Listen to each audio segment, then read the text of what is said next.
যশোর শিক্ষা বোর্ডের 2.5 কোটি টাকা লোপাটের ঘটনা নিয়ে তোলপাড়। হিসাব শাখার সহকারী পলাতক, 5 সদস্যের তদন্ত কমিটি গঠন।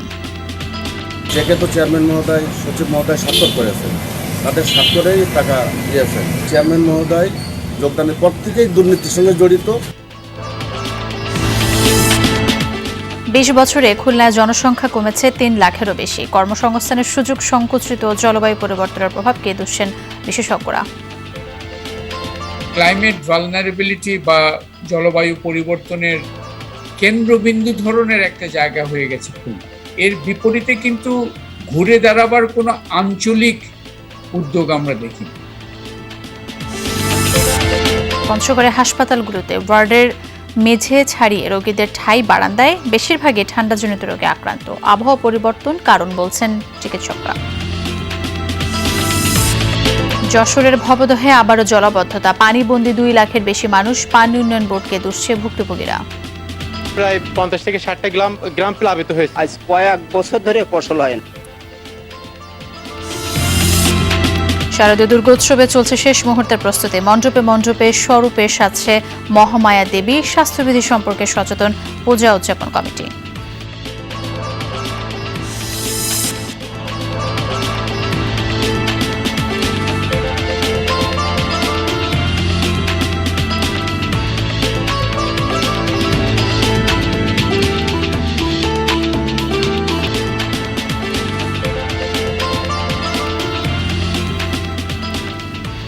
আমন্ত্রণ বিরতিহীন সংবাদ সারা দেশে, আপনাদের সাথে আছে আমি শাহেল ইসলাম। এবার চলে যাচ্ছি পুরো খবরে। যশোর মাধ্যমিক উচ্চ মাধ্যমিক শিক্ষা বোর্ডে আর্থিক কেলেঙ্কারির ঘটনা ঘটেছে। অ্যাকাউন্ট থেকে 9টি চেকের মাধ্যমে 2.5 কোটি টাকারও বেশি লোপাটের অভিযোগ উঠেছে। ঘটনার পর থেকে পলাতক শিক্ষা বোর্ডের হিসাব শাখার এক সহকারী। গঠন করা হয়েছে 5 সদস্যের তদন্ত কমিটি। 2020-21 অর্থবছরের আয় ব্যয়ের হিসাব মিলাতে যশোর শিক্ষা বোর্ডে চলছিল অডিট। এ সময় ধরা পড়ে অ্যাকাউন্ট থেকে 2,50,00,000-এরও বেশি টাকা লোপাটের ঘটনাটি। বোর্ড কর্তৃপক্ষ বলছে, বিভিন্ন মালামাল ক্রয় বাবদ ভ্যাটের 10,036 টাকার 9টি চেক 2টি প্রতিষ্ঠান বরাবর ইস্যু করা হয়। এর বিপরীতে ভেনাস প্রিন্টিং অ্যান্ড প্যাকেজিং এবং শাহিলাল স্টোর নামের 2টি প্রতিষ্ঠান মোটা অঙ্কের টাকা তুলে নিয়েছে বলে দাবি বোর্ড চেয়ারম্যানের। প্রত্যেক বছরই মিলাই এবছর ধরা পড়ছে 9টি চেক চলে গেছে ওই ভ্যাট বাবদ, যেখানে আমরা 10,000 টাকা ইস্যু করেছি, কিন্তু চলে গেছে 2.5 কোটি টাকা। এইটা কিভাবে হলো সেটা এখন তদন্ত হচ্ছে, তদন্ত করব আমরা। অভিযুক্ত 2টি প্রতিষ্ঠানের মোবাইলে বারবার চেষ্টা করেও বন্ধ পাওয়া যায়। ঘটনার পর থেকে লাপাত্তা শিক্ষা বোর্ডের হিসাব শাখার সহকারী আব্দুস সালাম। বোর্ড কর্মচারী ইউনিয়ন নেতাদের দাবি, অভিযুক্তদের একার পক্ষে এত টাকা উত্তোলন সম্ভব নয়।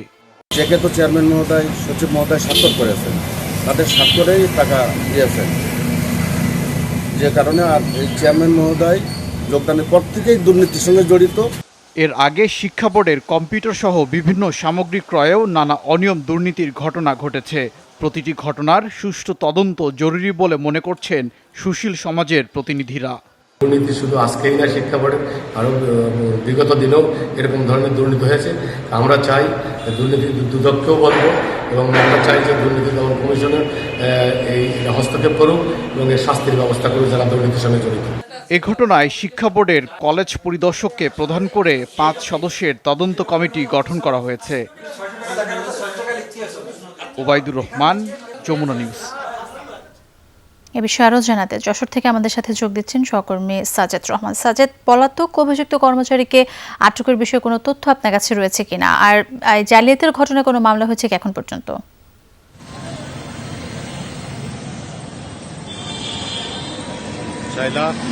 সবচেয়ে বড় বিষয় যে গতকাল দুপুর নাগাদ যখন এই অর্থ আত্মসাতের ঘটনা জানা গেছে এবং তারপর থেকে বোর্ডের কর্মকর্তারা দফায় দফায় বসছেন, কিন্তু এখনো পর্যন্ত যশোর কোতোয়ালি থানায় এই ব্যাপারে কোনো মামলা করা হয়নি। আমি কোতোয়ালি থানার ভারপ্রাপ্ত কর্মকর্তার সাথে কথা বলেছি, উনি বলেছেন না, এই ঘটনায় এখনো কোনো মামলা হয়নি। তা একটা ঘটনা ঘটে যাওয়ার পরও প্রায় 24 ঘন্টা পার হয়ে গেছে, তারপরেও কেন এখনো মামলা হয়নি বা জিডি হয়নি, এই বিষয়টা কিন্তু না সামনে চলে আসছে। পাশাপাশি যেহেতু এখনো মামলা হয়নি, সে কারণে পুলিশ অভিযান চালাচ্ছে। তবে আমরা যেটা জেনেছি যে যে এই ঘটনায় অভিযুক্ত যশোর শিক্ষা বোর্ডের হিসাব বিভাগের সহকারী আব্দুল সালাম সে পলাতক আছে এবং তাকে আর গতকাল থেকে আর অফিসে পাওয়া যাচ্ছে না। তবে সবাই বলছে যে এর আগেও এই শিক্ষা বোর্ডে দুর্নীতি হয়েছে এবং তাদের কোনো বিচার না হয় বারবার দুর্নীতি হচ্ছে। শাইলা। সাজেদ, ধন্যবাদ আপনাকে। সব শহরে মানুষ বাড়লেও ২০ বছর ধরে জনসংখ্যা কমছে খুলনায়। ২০০১ সালে এই বিভাগীয় শহরের জনসংখ্যা ছিল ১২.৫ লাখের বেশি, তবে কমতে কমতে এখন তা ৯.৫ লাখ। বিশেষজ্ঞরা বলছেন কর্মসংস্থানের সুযোগ সংকুচিত হয় মানুষ কমছে খুলনায়। পাশাপাশি জলবায়ু পরিবর্তনের প্রভাবকেও দায়ী করেন তারা। বিস্তারিত মাহফুজ মিশুর রিপোর্টে। বিভাগীয় শহর খুলনা দেশের দক্ষিণাঞ্চলের ব্যবসা বাণিজ্য অর্থনীতির প্রাণকেন্দ্র। পাট, কাগজ আর ম্যাচ ফ্যাক্টরি ছিল খুলনার প্রাণ। নানা কারণে এগুলো প্রায় সবই বন্ধ।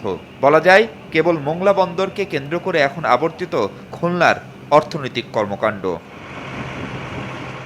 ১৯৭১ থেকে ২০০১ টানা ৩ দশকে অন্যান্য বড় শহরের মতো মানুষ বেড়েছিল এই শহরেও। ২০০২ থেকে হঠাৎ করেই কমতে শুরু করে মানুষ। ২০০৬ পর্যন্ত প্রতি বছর প্রায় ১৮,০০০ করে মানুষ কমেছে এখানে। ২০১৬ সালেও এই শহরের লোকসংখ্যা ছিল ১০ লাখেরও বেশি, এখন তা কমে ৯.৫ লাখেরও কম। খুলনা শহরের যেই প্রাণবন্ত একটা অবস্থা, এমনকি 90s দশকেও আমরা দেখেছি, সেটা কিন্তু এখন আর দেখা যায় না। ইলেকট্রনিক্স গুড বা অন্যান্য দোকানপাট হয়েছে, সেটা দেখে হয়তো কেউ আশান্বিত হয়, কিন্তু মূলত বেসিক ইন্ডাস্ট্রির যেহেতু কর্মসংস্থান কমে গেছে, তার সাথে সাথে নন বেসিক অ্যাক্টিভিটিগুলোও কমে গেছে। বিশেষজ্ঞরা বলছেন মূলত পাটকল সহ অন্যান্য কারখানা বন্ধ হওয়ায় কর্মসংস্থানের সুযোগ কমেছে খুলনায়। পাশাপাশি স্থানীয়ভাবে মানুষের কাজকর্মের জন্য নেওয়া হয়নি বিশেষ কোনো উদ্যোগ। নতুন নতুন কর্মসংস্থানেরও সুযোগ সৃষ্টির চেষ্টা করছি আমরা নতুন যে কলকারখানাগুলো ইতিমধ্যে বন্ধ হয়েছে সেগুলোকে কোনভাবে চালু করা যায় সেটা নিয়ে আমরা ভাবছি, এবং আরও কোন জায়গাতে আমাদের কর্মসৃজনের সুযোগ আছে সেটা নিয়ে আমরা চিন্তা করছি। এর বাইরে ৯০ পরবর্তী বেশিরভাগ ঘূর্ণিঝড় বা জলোচ্ছ্বাসের ফলেও সবচেয়ে ক্ষতিগ্রস্ত হয়েছে খুলনা অঞ্চল। তাই জলবায়ু পরিবর্তনের প্রভাবও থাকতে পারে এর পেছনে। ওদের যে ট্রেডিশনাল শিল্প ছিল, পাটকল থেকে শুরু করে অন্যান্য, সেগুলো সানসেট ইন্ডাস্ট্রি হয়ে গেছে। লবণাক্ততা বাড়া এটা, এবং ওই যে ক্লাইমেট ভালনারেবিলিটি বা জলবায়ু পরিবর্তনের কেন্দ্রবিন্দু ধরনের একটা জায়গা হয়ে গেছে খুলনা।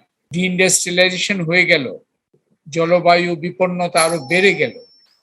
এর বিপরীতে কিন্তু ঘুরে দাঁড়াবার কোনো আঞ্চলিক উদ্যোগ আমরা দেখিনি। বিকেন্দ্রীকরণ করতে না পারলে খুলনার সংকট ভবিষ্যতে আরও বাড়তে পারে বলে সতর্ক করেন বিশ্লেষকরা। বলেন যে কোনো শহরকে গতিশীল রাখতে নীতি সমর্থনের পাশাপাশি স্থানীয় উদ্যোগও জরুরি। মাহফুজ মিশু, যমুনা নিউজ, ঢাকা। পঞ্চগড় সদর হাসপাতাল সহ ৪ উপজেলার স্বাস্থ্য কমপ্লেক্সে বেড়ে চলেছে ঠান্ডাজনিত রোগের সংখ্যা। আক্রান্তদের বেশিরভাগই শিশু। শয্যা সংকটে অনেকেরই ঠাঁই হয়েছে বারান্দা মেঝেতে, বাড়ছে দুর্ভোগ। চিকিৎসকরা বলছেন আবহাওয়া পরিবর্তনের কারণে দেখা দিয়েছে এসব রোগবালাই। তিল ধারণের ঠাঁই নেই পঞ্চগড় সদর হাসপাতালে। ওয়ার্ড ছাড়িয়ে বারান্দা মেঝেতে জায়গা হয়েছে অনেক রোগীর। ৪ উপজেলা স্বাস্থ্য কমপ্লেক্সের একই চিত্র। আক্রান্তদের বেশিরভাগই শিশু, আছে বৃদ্ধরাও। জ্বর, ঠান্ডা, নিউমোনিয়া সহ ঠান্ডাজনিত নানা রোগে আক্রান্ত তারা। প্রতিদিনই হাসপাতালে বাড়ছে রোগীর এই ভিড়। অনেকে বহির্বিভাগে চিকিৎসা নিয়েও বাড়ি ফিরছে। ঠান্ডা ছিল, মাথায় গরম হওয়ার পর ঠোঁটগুলো কালো হয়ে গেছে। হাতিটা ভালো হয় না, চিকিৎসাপাতি করছি। মানুষ কয় যেগুলো হসপিটাল নিয়ে গেলে ভালো হবে। জ্বর, সর্দি, কাশ, মাথা ঘোরায় আর শরীর দুর্বল। বাড়তি রোগীর চাপ সামলাতে হিমশিম অবস্থা হাসপাতাল কর্তৃপক্ষের। চিকিৎসক সহ জনবল সংকটে ব্যাহত সেবাদান। চিকিৎসকরা বলছেন আবহাওয়া পরিবর্তনজনিত কারণে বাড়ছে এসব রোগবালাই। প্রতিদিন প্রায় ১ থেকে ১৫০ রোগী আউটডোরে আসে, তাদের চিকিৎসা নেওয়ার পর তারা চলে যায়। যারা ক্রিটিক্যাল তাদেরকে ভর্তি করা হয়, ভর্তি করার পর প্রয়োজনীয় চিকিৎসা দিয়ে এবং চিকিৎসা শেষে উপদেশ দিয়ে ছেড়ে দেওয়া হয়। 100 শয্যার সদর হাসপাতাল 250তে উন্নীত। ক্রিটিক্যাল তাদেরকে ভর্তি করা হয়, ভর্তি করার পর প্রয়োজনীয় চিকিৎসা দিয়ে এবং চিকিৎসা শেষে উপদেশ দিয়ে ছেড়ে দেওয়া হয়। 100 শয্যার সদর হাসপাতাল 250তে উন্নীতকরণের কাজ চলছে। এটি চালু হলে সংকট কেটে যাবে বলে দাবি সিভিল সার্জনের। এখানে আমাদের শিশু বিশেষজ্ঞ আছেন এবং অন্যান্য মেডিকেল অফিসাররা আছেন, তারা অত্যন্ত যত্ন সহকারে এই শিশুদের চিকিৎসা দিচ্ছেন। আমাদের ওষুধপত্র পর্যাপ্ত পরিমাণে আছে, ইনশাআল্লাহ আমরা এটা মোকাবেলা করতে পারব। সন্তানকে ঠান্ডাজনিত রোগ ব্যাধি থেকে বাঁচাতে অভিভাবকদের আরও সচেতন হওয়ার পরামর্শ দিয়েছেন চিকিৎসকরা। ওবায়দুর রহমান, যমুনা নিউজ। নরসিংদীর বেলাবতে চলন্ত বাস থেকে স্কুল ছাত্রকে ফেলে হত্যার ঘটনায় চালককে গ্রেফতার করেছে পুলিশ। ঘাতক বাস চালক বাহার উদ্দিনকে আদালতে নেওয়া হয়েছে। এর আগে চালক ও হেলপারকে আসামি করে মামলা করেন নিহতের চাচা দুলাল মিয়া। গত বুধবার ভাড়া নিয়ে স্কুল ছাত্র আতিকুলের সাথে কথা কাটাকাটি হয় যাতায়াত পরিবহন চালক হেলপারের। এরই জেরে তাকে লাথি মেরে চলন্ত বাস থেকে ফেলে দেওয়ার অভিযোগ ওঠে। পরে চাকায় পিষ্ট হয়ে মারা যায় রায়পুরা উপজেলার গোপালপুর গ্রামের 9ম শ্রেণীর ছাত্র আতিকুল। প্রতিবাদে সড়ক অবরোধ করে বিক্ষোভ করে তার সহপাঠীরা।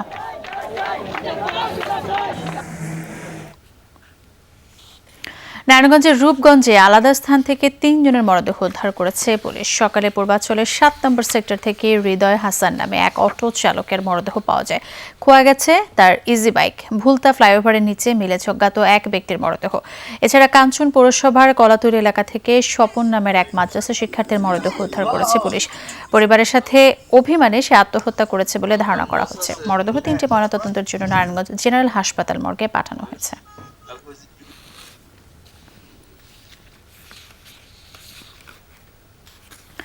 যানবাহনের বাড়তি চাপে পাটুরিয়া দৌলুদিয়া ঘাটে যানজট অব্যাহত আছে। বেশি ভোগান্তিতে অপচনশীল পণ্যবাহী ট্রাক চালকরা। দৌলুদিয়া প্রান্তে যানজট ছড়িয়ে পড়েছে প্রায় 6 কিলোমিটার। যাত্রীবাহী আর পচনশীল পণ্যবাহী ট্রাক অগ্রাধিকার ভিত্তিতে পারাপার হতে পারছে, তবে সিরিয়াল মানতে হচ্ছে অপচনশীল পণ্যবাহী ট্রাক চালকদের। ঘাট কর্তৃপক্ষের বিরুদ্ধে অব্যবস্থাপনা নানা অভিযোগ তুলেছেন তারা। ঘাট কর্তৃপক্ষ বলছে কয়েকদিন ধরে শিমুলিয়া বাংলাবাজার রুটের বাড়তি চাপ সামলাতে হচ্ছে তাদের, এতেই বাড়ছে জটলা।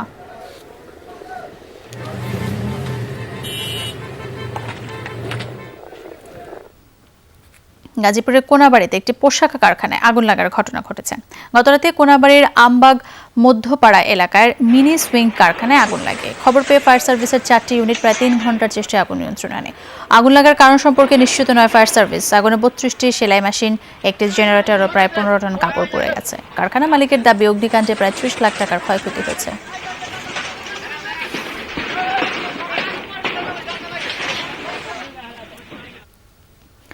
খুঁড়িয়ে খুঁড়িয়ে চলছে 100 বছরের পুরনো ফরিদপুর জেনারেল হাসপাতাল। জনবল সংকট আর যন্ত্রাংশ অকেজ থাকায় মিলছে না কাঙ্ক্ষিত সেবা।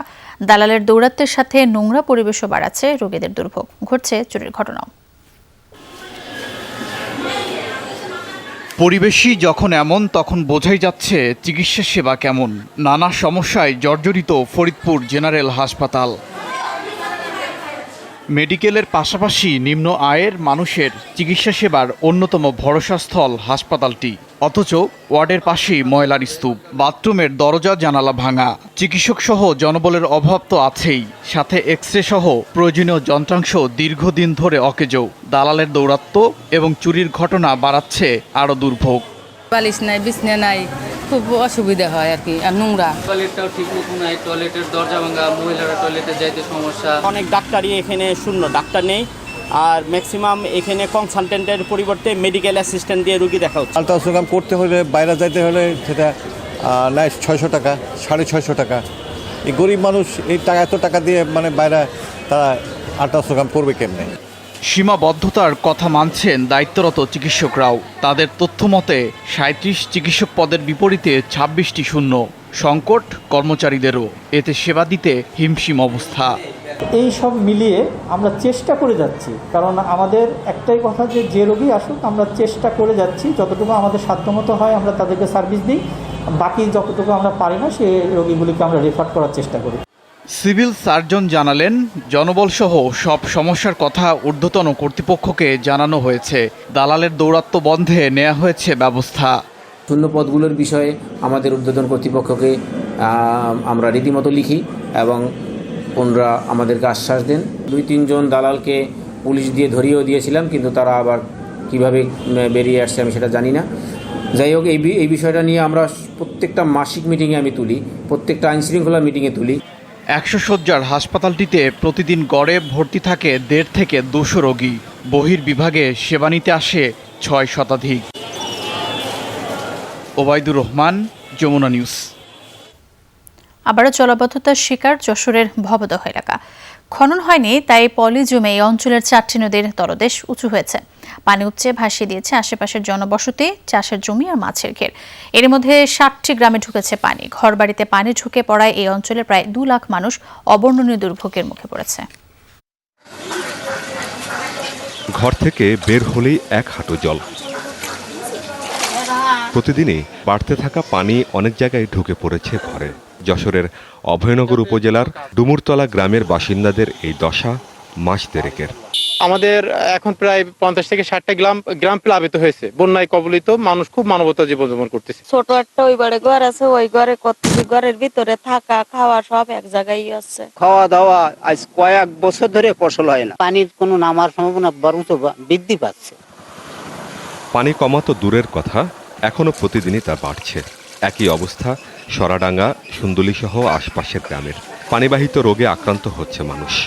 তার নিজেকে শরীর বলা না, জ্বর-জারি ধরো এই ঠান্ডা লাগে সবসময়, পায়ে ঠায় দেখো গা আইয়ে গেছে, জ্বর-জারি লাগিয়েই পড়ে রয়েছে।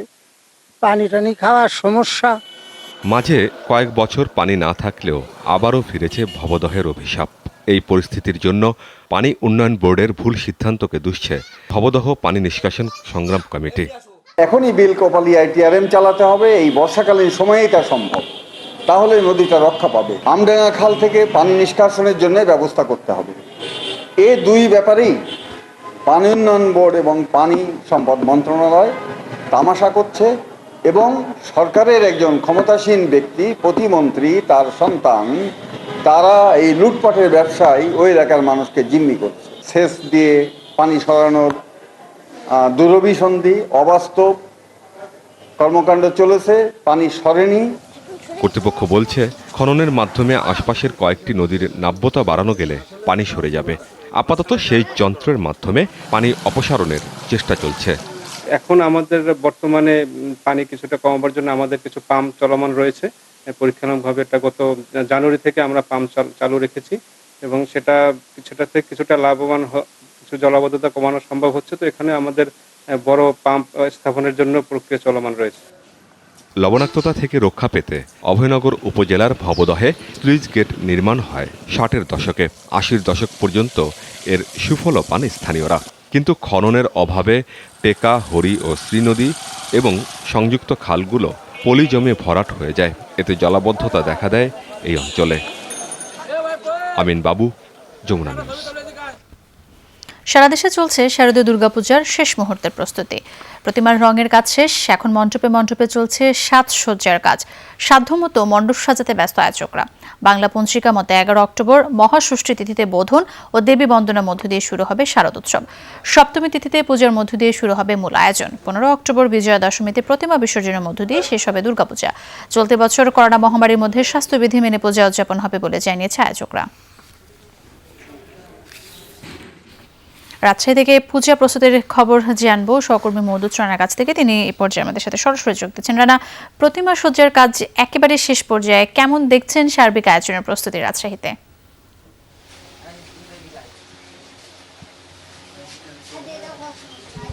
শাইলা, আপনি জানেন যে মহালয়ার মধ্য দিয়ে আসলে দেবীর যে ত্রিনয়ন অঙ্কিত করা হয় এবং তার মধ্য দিয়েই দেবীর আসলে প্রাণ প্রতিষ্ঠা হয় এবং একই সাথে দেবী পিতৃপক্ষের যে অবসান সেটি হয় এবং যে মাতৃপক্ষের সেটি আসলে দেবীর যে কার্যক্রম সেটি আসলে শুরু হয় এবং এই কার্যক্রমের মধ্য দিয়েই কিন্তু আমরা যে মণ্ডপটিতে রয়েছি, যেখানে কুমোরটুলো বলে আসলে পরিচিত, সেখানে এখন শেষ সময়ের যে প্রস্তুতি, সেই প্রস্তুতির কাজ করছেন এখানকার কারিগররা।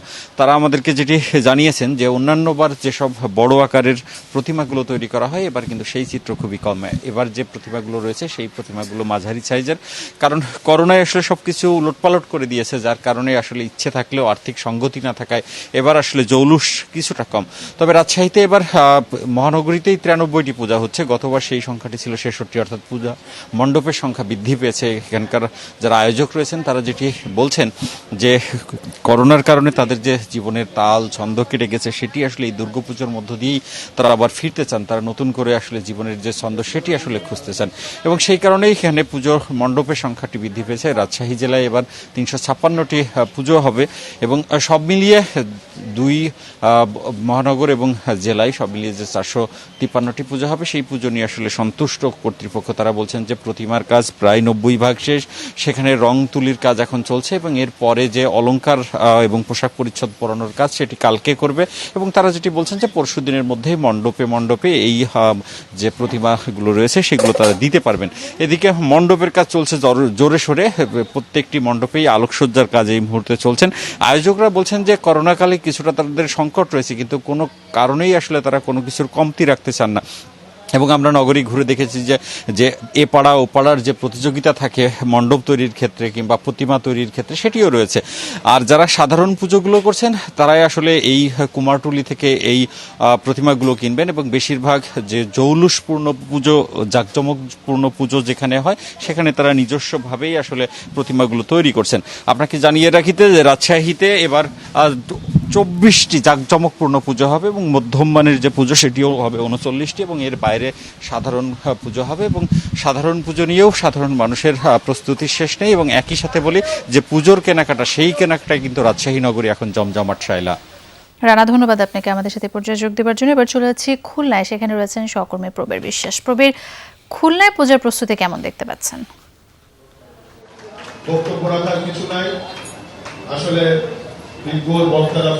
শাইলা, শরতের শিউলি ফুলের সুগন্ধি এবং শিশির স্নাত প্রতিটি সকালের আলোই এখন দেবী দুর্গার আগমনী বার্তা, কারণ বিভিন্ন মন্দিরে মন্দিরে চলছে শেষ সময়ের প্রস্তুতি। কোথাও কোথাও প্যান্ডেল তৈরি, প্রতিমাকে রং করা হয়েছে, আবার কোথাও চলছে আলোকসজ্জার সেই বর্ণিল নির্মাণ শৈলীর কাজ। দেখতে পাচ্ছেন আমরা যে মন্দিরটাতে আছি, এটি একটি প্রতিষ্ঠিত মন্দির, ধর্মসভা আর্য মন্দির। সেখানের প্রতিমা তৈরি হয়েছে, এবং শুধু এটি না, খুলনা জেলা এবং মহানগর মিলে 1003টি মন্দিরে এবছর পূজা অনুষ্ঠিত হবে। তার ভিতর মহানগরের 8টি থানায় 132 এবং জেলার 9টি উপজেলায় 871টি পূজা মণ্ডপে সাড়ম্বরে এবার কিন্তু শারদীয় দুর্গা পূজা অনুষ্ঠিত হবে। আপনি জানেন যে দেবী এবার ঘটকে চড়ে আগমন করবেন এবং দোলায় যাবেন। দেবীর বন্দনা কিন্তু শুরু হয়েছে গত দুদিন আগে মহালয়া অমাবস্যার মধ্য দিয়ে। আজ দ্বিতীয়া তিথি, আগামীকাল তৃতীয়া, চতুর্থী, পঞ্চমীতে দেবীর আসর ভাঙানোর গান এবং একই সাথে দেবীর বোধন অনুষ্ঠিত হবে। তারপর ষষ্ঠীপথের মধ্য দিয়ে মূল আয়োজন হবে। আমরা যেখানে আছি দুর্গাপূজা উপলক্ষে শ্রীমদ ভগবত গীতা সংঘ খুলনা, তারা মানুষকে করোনাকালীন যে সমস্ত মানুষ ক্ষতিগ্রস্ত হয়েছে তাদের খাদ্য এবং নব বস্ত্র বিতরণের অনুষ্ঠান চলছে। শুধু এখানেই না, বিভিন্ন জায়গায় কিন্তু এই আয়োজনটি চলছে, কারণ যারা ধর্মীয় সংগঠনগুলো আছে তারা মনে করেছে যে এবছর করোনা থাকাকালীনে বিভিন্ন মানুষ তাদের জীবন জীবিকায় যে ভাটা পড়েছে, অনেকেই তাদের কাজকর্ম হারিয়েছে। সে কারণে এইসব মানুষের ধর্মীয় অনুষ্ঠানের পাশাপাশি এবং উৎসবের সাথে তাদেরকে সহযোগিতা করা উচিত, কারণ তাদের মুখে হাসি ফুটলে দেবী দুর্গার যে মাহাত্ম্য, সকলে মিলে যে উৎসবে পালন, সেটি কিন্তু সঠিকভাবে এটি পরিপূর্ণ হবে। সেজন্যই কিন্তু আজকের এই আয়োজন, এবং গীতা সংঘ সেই আয়োজনটি করেছে। 4 শতাধিক মানুষকে কিন্তু তারা এই আয়োজনের সাথে সম্পৃক্ত করেছে, এবং তারা কিন্তু বিভিন্ন ধরনের খাদ্য সামগ্রী সহ অন্যান্য যে সমস্ত জিনিস সেগুলো নিয়ে এসেছে। আগামী ষষ্ঠী পূজার মধ্য দিয়ে যে 11 তারিখ পূজা শুরু হবে এবং সেটি বিসর্জন হবে 15 তারিখে, সেই পর্যন্ত প্রতিটি মন্দিরে দেবী দুর্গাকে নতুনভাবে সাজানো হয়েছে, এবং মানুষ সেই ধরনের সব কারণেই প্রস্তুতি সম্পন্ন করেছে। শায়লা, প্রবীর, ধন্যবাদ আপনাকে। দুর্গাপূজা ও ভারতে বৃষ্টির কারণে পেঁয়াজের দাম বেড়েছে বলে জানিয়েছেন বাণিজ্যমন্ত্রী টিপু মুন্সি। বিকেলে রংপুরে এক অনুষ্ঠানে তিনি বলেন, পূজার সময় ভারতে পেঁয়াজের দাম বেড়ে যায়, সাথে বৃষ্টি দাম বৃদ্ধিতে প্রভাব ফেলেছে। বৃষ্টি কমার পাশাপাশি পূজা চলে গেলে মূল্য কমবে বলে আশা প্রকাশ করেন বাণিজ্যমন্ত্রী। দেশের ই কমার্স প্রতিষ্ঠানগুলোর ওপর সরকার নজর রাখছে বলেও এ সময় জানান টিপু মুন্সি। বলেন, দুর্নীতি করলে ই কমার্স প্রতিষ্ঠানগুলোর বিরুদ্ধে ব্যবস্থা নেওয়া হবে, তবে গ্রাহকদের দায় নেবে না সরকার।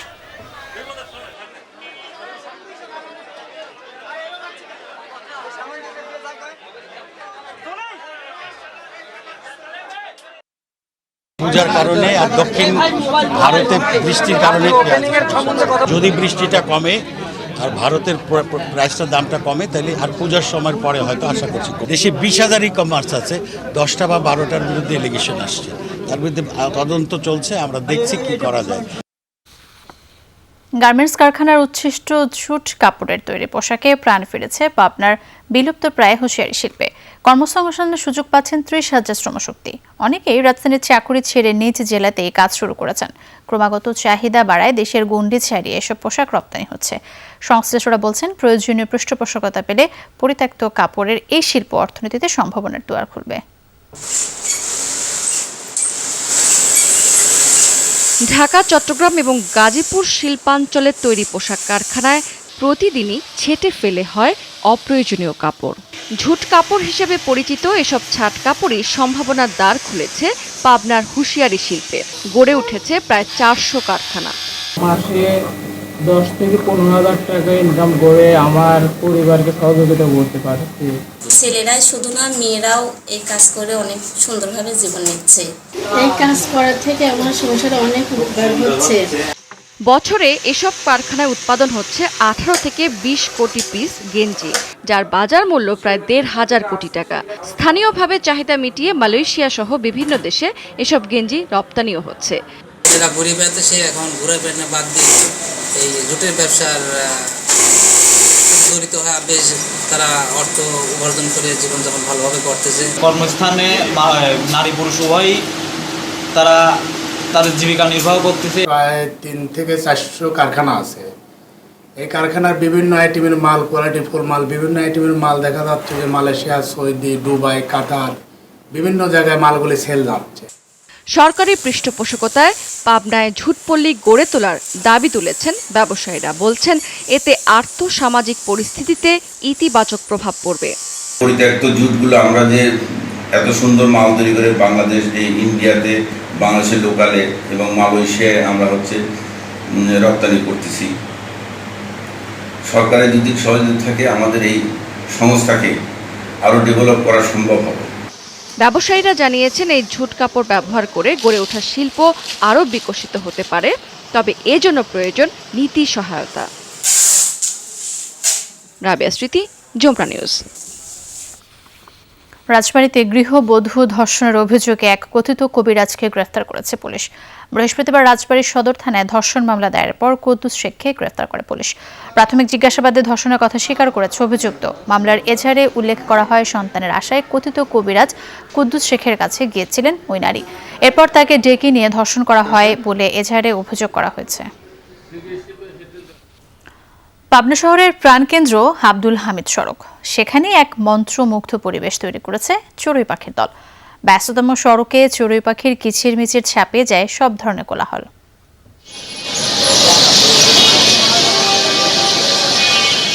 ইট পাথরের শহুরে জীবনে হঠাৎ চঞ্চল প্রাণ। নগর পাখির দখলে পাবনা শহরের প্রাণকেন্দ্র আব্দুল হামিদ সড়ক। বিকেল হলেই দেখা মেলে ঝাঁকে ঝাঁকে চড়ুইয়ের। বিদ্যুতের খুঁটি, সড়ক লাগোয়া ভবন, হাজারো পাখির দখলে। আমি যখন শহরে আসি, আমার এই চড়ুই পাখিগুলো দেখে তাদের কথা, কিচিরমিচির এগুলো শুনি, তাদের সঙ্গে একটু সঙ্গ দেই। চড়ুই পাখি দেখলে ভালো লাগে, আওয়াজ দেখলে আমার ভালো লাগে। এত মানুষ, এত হইচই, এর ভিতরেও এই পাখির কিচিরমিচির শব্দগুলো যেন একটা নতুন করে শুনলে কেমন একটা প্রাণ ফিরে পাই। পাখি দেখতে দেখতে আনমনা অনেকে। ব্যস্ততা আর কোলাহলের মধ্যেই চড়ুই আনন্দ দিচ্ছে শহরবাসীদের। ব্যস্ততার মাঝেও মনে হয় একটা মিনিট সময় বের করে আমরা সবাই এই পাখিটাকে দেখি। এই রাস্তায় প্রতিদিনই যাই এবং প্রায়ই আমরা পাখি দেখি। এই পাখিটা দেখার জন্যই আমরা এখানে আসি। রাতে শহরেই থাকে পাখিগুলো। ভোরের আলো ফুটতেই কোথায় যেন হারিয়ে যায় চড়ুইয়ের দল। নগরবাসী অপেক্ষায় থাকে কলতান জাগানো নতুন আরেকটি বিকেলের। জোহরা সেতু, যমুনা নিউজ। দর্শক, এ ছিল সংবাদ সারা দেশের আয়োজন।